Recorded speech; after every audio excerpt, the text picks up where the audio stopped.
Hey guys, welcome back to Backyard Hot Rods. I know it's been a while, but today's video I'm going to show you how to polish aluminum. I'm going to take you through it step by step and show you how to make it shine.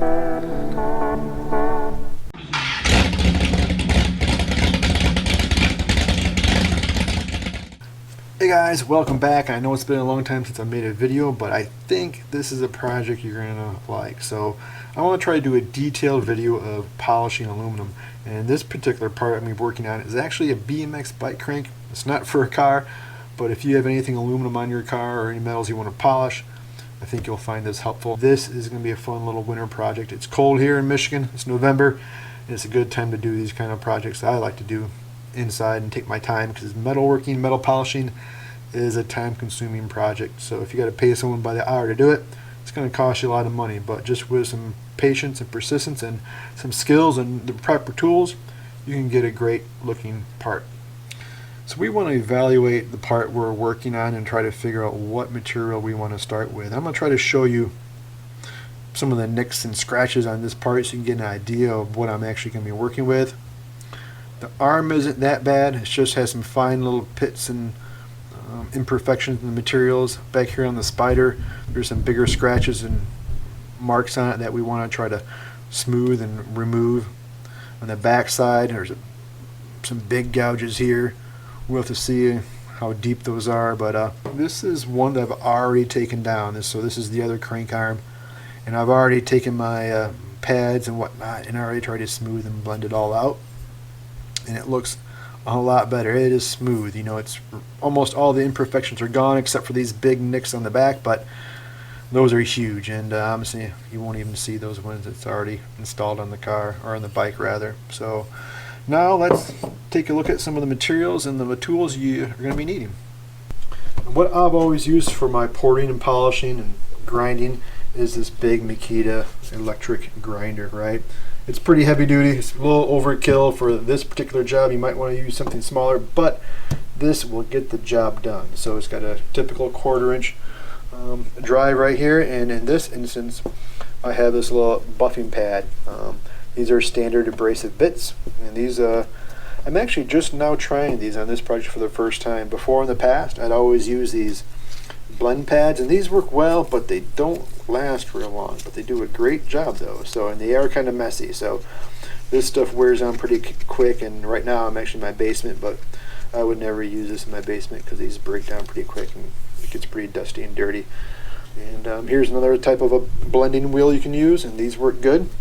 But these, like I have on right now, these things hold up. I mean, they don't break down very quickly, so I'm giving these a shot today. And these are, again, standard abrasives. So the red is a fine, and the blue is a medium. So, but if you have some serious scratches, you'd want to start with like a coarse pad or something really heavier duty, right, to get that out. I mean, you might even want to start with, you know, like a 240 or 220 type of flapper paper wheel, or something even more coarse. But if it's just have some light scratches, this here's a medium grit, and that works well, and that's going to get down, get a lot of your scratches out of your material. But a lot of it is also just, you know, a testing process. You got to figure out, you know, what material is going to work for you, see if it's going to remove the scratches and imperfections, and then try something maybe a little coarser, or, you know, back or the other way. So it's going to be a little bit of a trial and error for you to figure out what you need. But the most important thing is you don't want to try to start with anything too aggressive, because if you put some 80 grit scratches in material in aluminum, oh man, you'll be fighting for a long time to get those really 80 grit scratches out, if you don't need to go down that far. So you want to use the least abrasive material as you can to do the job.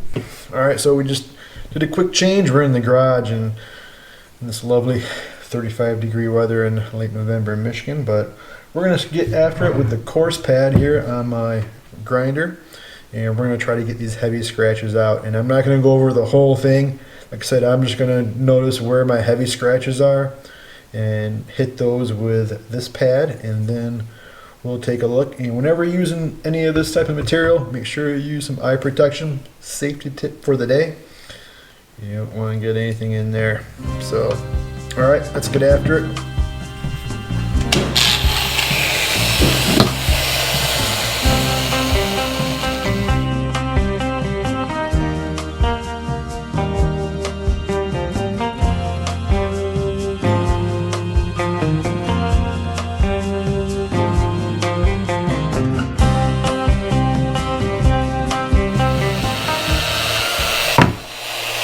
quick tip. When you're using any of these type of materials or grinders or sanding discs, whatever it is, you want to keep this thing moving. If you just put it on one spot, you're just going to basically put a little divot and put a hole in there, and it'll look really obvious that you weren't keeping it moving. Right now I'm focusing on these little nicks in the material. I don't know if you can see those right above that little stamping. I'm trying to get those out. I just want to get it smoothed out as best I can. And there's a bunch of stuff on here. But anyway, I'm going to use this pad. Like I said, there's already crap all over. These things are a mess, but they do work really well. And I've got a bunch of them, so we're going to use them up.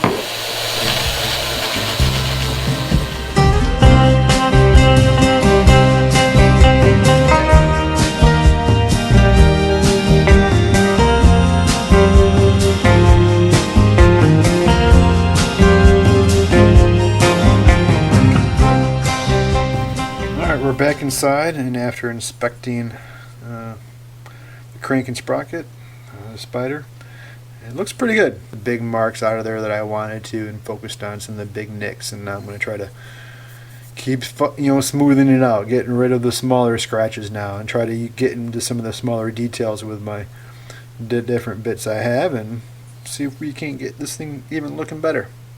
So now we're going to try the medium pad, the smaller piece on this, and see how we can get some of those other details and scratches out of it.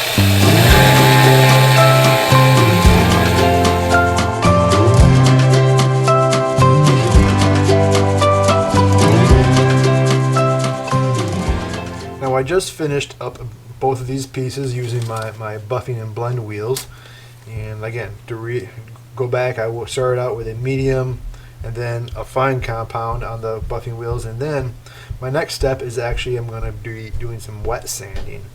Now you don't have to do that, but if you want your parts to be really shiny, I mean almost looking like chrome, then the more steps you do, the more sanding you're going to do, the better they're going to look. So what I already did is this one here, I already finished this with a 1500 grit wet sandpaper, right? So I had my little bucket of water, have my little strips, and on something like this I'll just use my fingers. You know, if it was a car, I'd be using more of a board, but on an object like this I find it okay to use just my hand. So this one's already done, and what you're going to do with the 1500 grit wet sandpaper is you're just going to remove even more imperfections and get it really flat, and you'll see any low spots if you have any at all. But it's hard to maybe see the exact detail and the surface finish that I'm left with on the 1500, but it looks really nice. This thing's going to polish up great.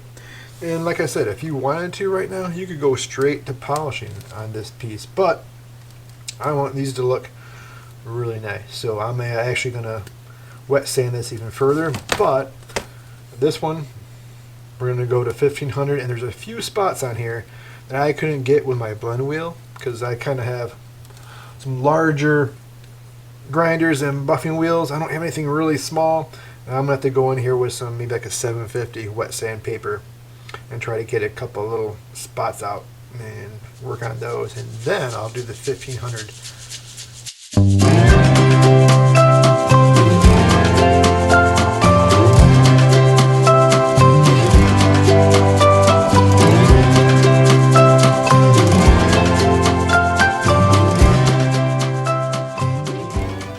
Now the driver's side crank arm and spider definitely had some bigger scratches than the other crank arm. So I did most of this one with 600 wet sanding, and then I bumped up to the 1500, and now it's all done, and I'm pretty happy with it. And it was definitely more challenging trying to get in some of these smaller areas, and what I actually ended up doing, if just trying to get creative, I would wrap some of the paper around like a little screwdriver to try to get in there and just polish out a couple of scratches that were in there, and that worked pretty good. So now I'm going to go over it with 2000. It looks really good, and we're going to see how that goes. This should only take me a few minutes or so, maybe a half hour to do both of these, and then we're going to go put it on the buffing wheel and see what happens. Alright, I like to wear gloves when I'm ever doing a wet sanding aluminum. It gets messy, and your hands will be stained really bad if you don't. Again, get my little bucket of water. I have some little strips. This is the 2000 now, And I'm just going to get it wet. And you want to make sure your paper is always wet and constantly dipping it in there to get any metal off your paper, because it'll just really dull it up quick and it'll gum up your paper wheel if you're not constantly getting it wet. And it's just like you know, when you're wet sanding a car too, you know, right? If you're doing any color sanding, you want to constantly getting it wet. So creates a mess. I like to keep some cardboard on my workbench and just keep it moving. And again, if you have any like scratches that almost you can see, you're not gonna really get rid of it with 2000. This is really just polishing it up. So when you go to your buffing wheel and your compounds, it's a quicker process. So I'm just trying to, again, I just like to try to keep it moving. By now, like I said, by now at this stage, all your scratches and whatnot are out of it that you're at least worried about. I've got a few on the back side that I'm okay with. This is not something that's going to be for show. It's something I'm actually going to use, and I'm going to put these cranks on a bike I'm actually going to ride. So I just want it really nice, and it should be a fun little project. I've actually never polished anything with this detail before. All the metal polishing I've done, to be honest, I've never wet sanded before. I'd always stop at the very fine buffing blending pads, and then I went to the compounds, and that worked. But I think this is gonna give me even better results, because I'm just starting with a piece of aluminum that's even smoother now, right? It should polish up real nice. I can't wait to actually try it. So today is Friday night. I've been working on this for about a half hour or so, and this weekend, Saturday, tomorrow, I'm gonna hit out.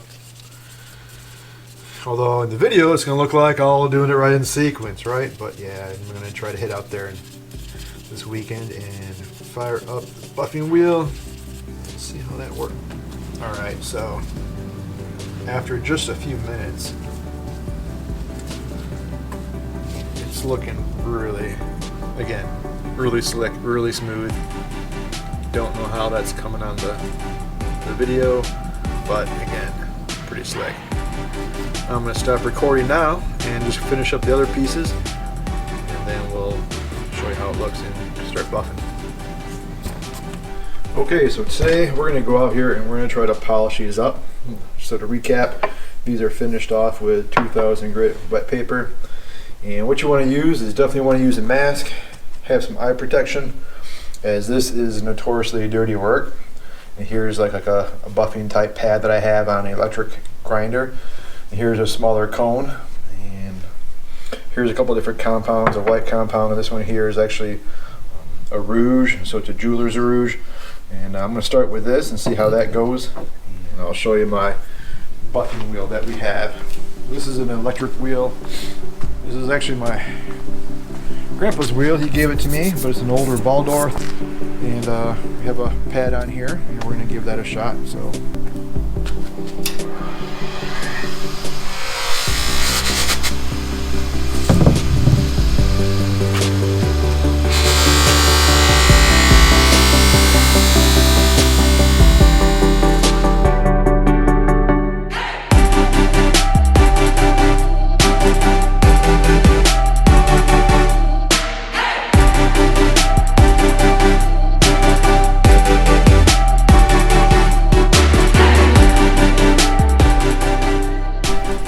So we are done with the polishing wheel, and this is how it looks when you, without any wiping it down, or as soon as you are done polishing it. You have the black compound that just has to be rubbed off with.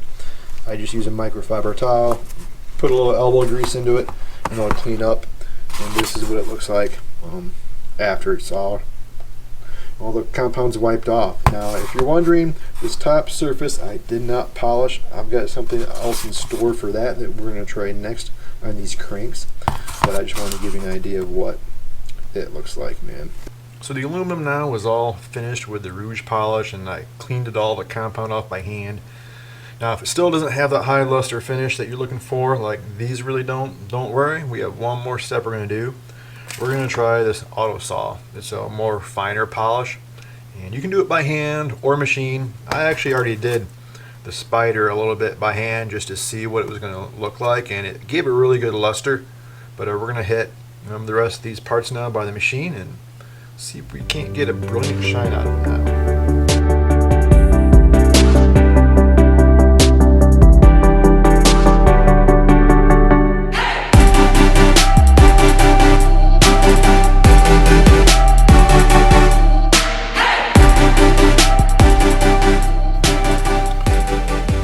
I think these look really good. I think I'm going to call these done now as far as the polishing. Now if you're wondering why I didn't polish the top face, I have something special plan I'm going to do with that. I'll talk about that in a little minute, but no, that came out really good. You know, again, this is a fine polish, so if you have any little nicks or scratches still in the metal, it's really the wrong polish to use to try to get anything out. It's just bringing a high luster shine to your metal, right? But it did an amazing job. The tool definitely brought it along a lot quicker than what you can do with your hand, but you can definitely do with your hand if that's all you got, you know. But so now let's talk about the next step. What am I going to do with this? Well, originally these cranks were maybe I mentioned it earlier or not, but these were anodized black.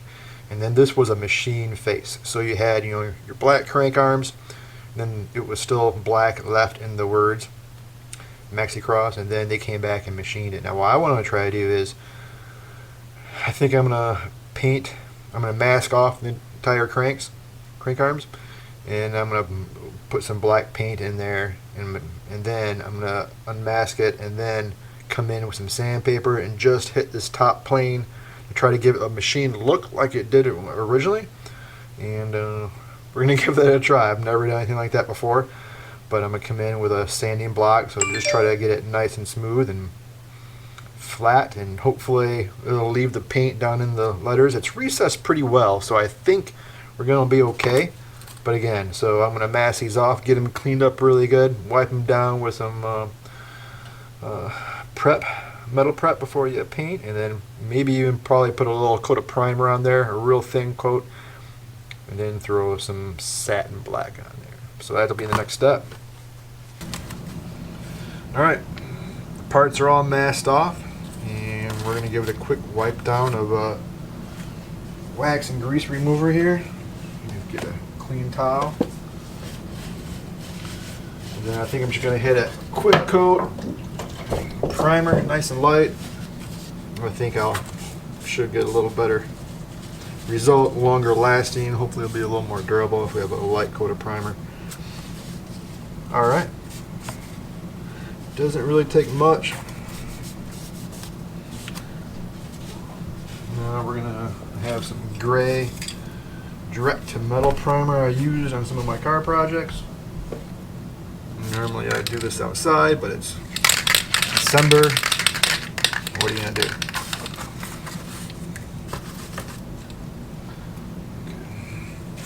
Okay. Quick shot over here. Yeah. There you go. That's it. Done.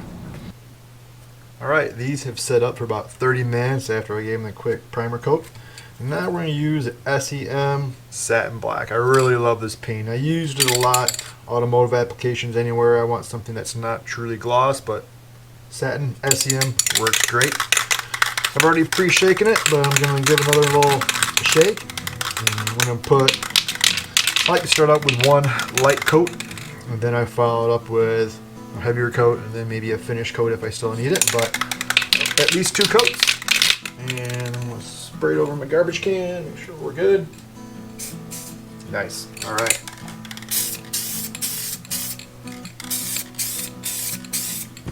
Nice. That's it. Alright, coat 2. We're going to put this one on a little bit heavier and see how it looks, but so far everything is laying real nice. No issues that I see at all, so let's see how it looks here.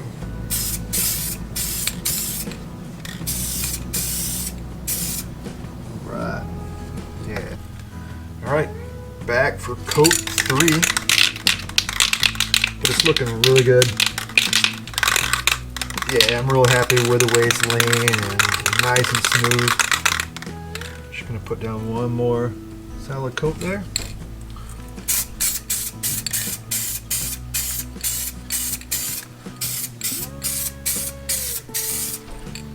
And that's gonna be it. Cool. Alright, so these have set up for about an hour. And I'm going to unmask them and see how it looks.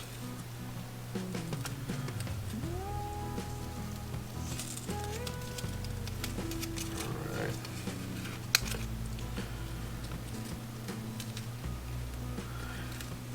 I never like to wait too long before I unmask what I'm working with, but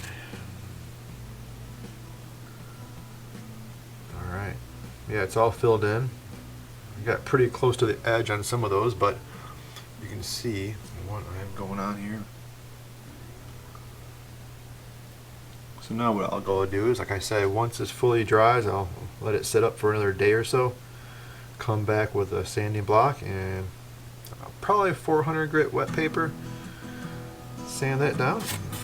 See if I can't get the desired look that I want. Let's unmask this one.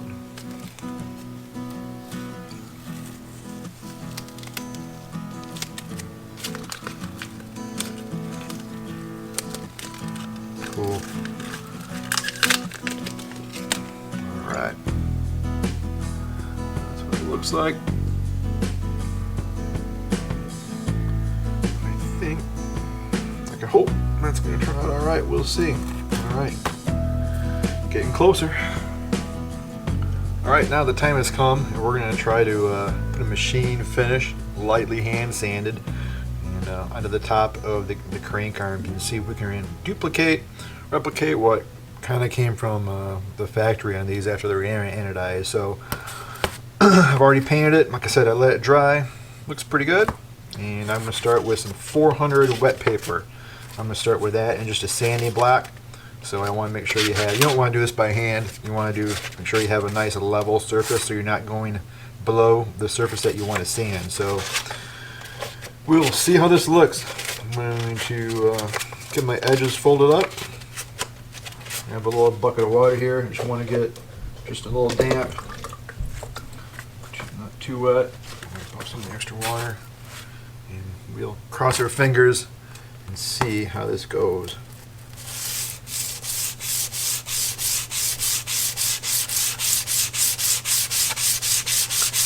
Now you want to make sure you dip that in the water. Any paint or material can build up pretty quickly on this, and you don't want that, because then you can get these little high spots on your paper and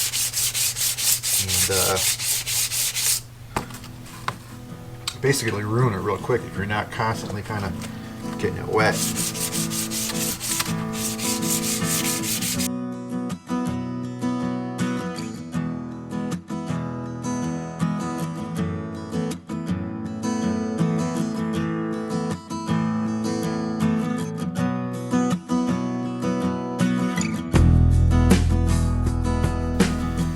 Well, it's all done really now. I think it came out pretty awesome. Check it out.